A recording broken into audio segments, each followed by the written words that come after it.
Keith Pitt has called time on his political career. What's your reaction to that and his critique of the National Party direction right now? Well, first I'll start with Keith. Look, Keith and I Keith's good mates, but we've had times where we've been right at each other's throats. And Keith has a very strong compass. He's a very competent person. He's very erudite in the fields where he has expertise, which especially is around electricity. And as such, he's a force to be reckoned with. I think he's been a great asset to our parliament and to our nation.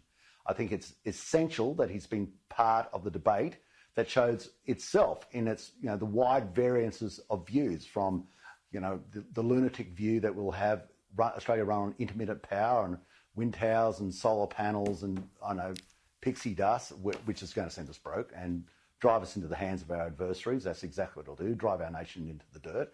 And the other side, which is let's go back to 100% coal-fired power. Keith had an incredibly important role there so that you, the Australian citizen, could see all the facts before you and make a decision based on the whole length and breadth of evidence rather than funnel down to a couple of views. And within that, I think Keith did an incredible job. He's done that as well on other issues, especially The Voice. He was very prominent very early on to make sure that The Voice went down. He with other people and with the National Party as well. He's had a very prominent view in other areas, especially around water and especially around infrastructure, things such as Paradise Dam, which is in his electorate, making sure that is rebuilt and fixed up, making sure that water infrastructure is in place throughout Australia. He was very competent in the water portfolio. He was very confident in the minerals portfolio. And of course, I believe he will be a great loss. And I look forward to the seat of Hinkler finding a very competent person to put forward, because it will be a tough run thing, that seat. It's been held by the Labor Party in the past. It's going to be a tough run thing, and we've got to make sure that it's held for the coalition. It's going to be vitally important to not just to the Nationals, but to the coalition itself that Hinkler's won. He's had a crack, though. He said that the party is... well, I'll read you exactly what he said so I don't get accused of misleading on his message here. He says, we clearly have he's talking about David Littleproud. We clearly have very different views on what's the priority and the direction for the Nationals, he told the Australian newspaper. In my view, political parties without purpose soon disappear. I just think there's been a shift in terms of policy positions that is sold as discipline, but it's more about obedience. Our job is to win regional seats and represent those people and focus on their priorities, not win seats in the inner cities in Sydney, Melbourne and Brisbane. Do you agree with him? Well, the last election we won every seat and picked up a Senate seat. In fact, since with myself and Michael and Warren, of course, Warren very important. I don't think we ever went backwards. We always picked up seats. So we have, if you gauge that as an indication of relevance, then the Nationals have been very relevant, are very relevant. I think he's dead right though. In that the relationship between the Nationals and the Liberals is not a marriage. It's not a dog wagging a tail or a tail wagging a dog. It's a business partnership, and in that business partnership, you have to have people who obviously get along, but it has to be that there's something in it for both of them. If there's in any business partnership, and we're a party based on small business, if I'm not getting something out of it, then there's no point in being in it. And if people see that you're not getting something out of it, then they'll leave you. And I no doubt we'll go to the sort of the 2050 issue. That was the decision of the National Party room at the time, but there was tens of billions of dollars in that deal. Tens of billions of dollars in that deal. I think people have unfortunately conveyed in the public which way people voted on within the room on that. But it's an issue that obviously vexed Keith greatly, and he has every right to have that serious concern. I genuinely believe that he is looking through the eyes of his nation and how... Do you need to pull back from that commitment now? Do you think you need to pull back from that commitment on net zero by 2050? It's a commitment that's been made, but of course I note that it's attached to a massive infrastructure deal that was there.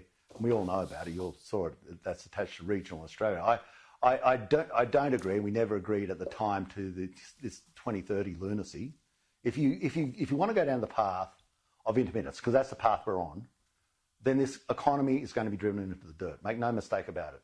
You don't have to listen to Boeing. You don't have to listen to CSIRO. But you are you seeing the point of? You just have to listen to your power bill. Just have to listen to your power bill. Your power bill is showing you the truth. I want to just look at the power bill is a fact. David Littleproud's approach to the coalition. Does he stand up enough for the Nats? Does he stand up enough for the regions? I think that the Nationals do stand up for the regions, and it's to be seen quite evidently the Nationals in the numbers do. That we have held. I mean, we have David lost. Littleproud? I mean, Andrew G has left. I think David's doing the best job he can. I think David's going as hard as he can. Obviously, everyone's very focused now on the coming election, but until Andrew G left, we hadn't lost. We hadn't gone backwards, and you can't really blame anybody when someone decides of their own volition just to change sides in the middle of the football game. I mean, that was Andrew G's decision. But I think it is a statement of fact that if you've got to stand up for regional people, or you just let them down. I don't know whether they go anywhere else, but you just let them down. And our constituents are the poorest. That's why we get so worked up about power prices, because the people who are going to get hurt the most are the poorest in the Weatherboard 9, the poorest in the little regional communities and little regional villages. What about the LNP, and they're the though? people that they don't the LNP say, the LNP in Queensland, they say that they don't support nuclear. Jared Bligh, the Deputy Premier, yesterday said he doesn't support nuclear in Queensland. You've got Crisafulli this morning saying it, Leah Finocchiaro saying it in the Northern Territory. What's your message to the CLP and the LNP, who should be, you would imagine, on the same page as you when it comes to nuclear energy? They're not. Well, then what you are, if you don't support it and you do want sort of the path to zero emissions, then you're going to drive your economy in Queensland and Northern Territory into the dirt. It's just not possible. You just can't go forward. As I've said before, and I hear Peter saying it, you cannot run a full-time economy on part-time power. Your renewables are not renewable, okay? There's nothing renewable about them. They end up as landfill. They end up as, they swindle, capacity investment schemes, secret agreements that they get paid even if they produce power or not. You can't run an economy on a swindle of intermittent power. You can have some, no doubt about it, but what they're doing is you just got to go talk to Keith. The physics of it is impossible. You have to have base load power. Okay. And if you're not going to use coal, then nuclear is the only place to go. Otherwise, start building massive dams up and down the East Coast. We can have hydroelectricity, but we're going to be building dams in every national park in Australia. I don't think that'll ever fly. So I just say that don't go to the podium and say, I will never believe in nuclear power, because what you're saying is that Finland must be off the head, China must be off the head, America must be off its head, Canada must be off its head, England must be off its head, France, even Ghana and Bangladesh are heading towards nuclear power. Uganda's heading towards it. The world's going in that direction. If you stand up and say, not me, I'm the only one in step in this parade, you just look like a goose. You've got to understand the world has moved on, and stopping nuclear power is a bit like banning mobile phones or banning fridges or, banning the car, because it's just where technology is, and we've got to catch up with the rest of the world. Mm. Otherwise, you will have nuclear power in the end. You can bet your life on it, but all the technology will be imported.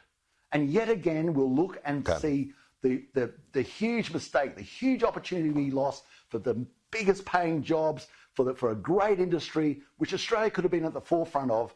But I know. And by the way, with the lady saying, that's a hyperbolic approach to what happens around nuclear reactors. Well, we've got one bang smack in the middle of Sydney. There is a nuclear reactor in Australia. It's called Lucas Heights. It's in the geographic centre of Sydney. And though I might want to attain that some of the issues for some of the people and my political opponents might be attributable to that, it's not. It's not. And it's not actually hurting anybody. And every time you go past a hospital where it's got, where you've got nuclear medicine and X-rays, I don't see people walking away just wreathing on the lawns in agony. I mean, this is just rubbish. It's absolute rubbish. and shows Barnaby. the paucity of their argument and their lack of capacity to get anywhere. Barnaby, Joyce, all the best to you and your family for Christmas. Merry Christmas. Have a happy New Year. Merry we'll see you Christmas to all you people. in a month or so. There's the epistle of St. Barnaby. Merry Christmas. Happy New Year too. We'll see you soon.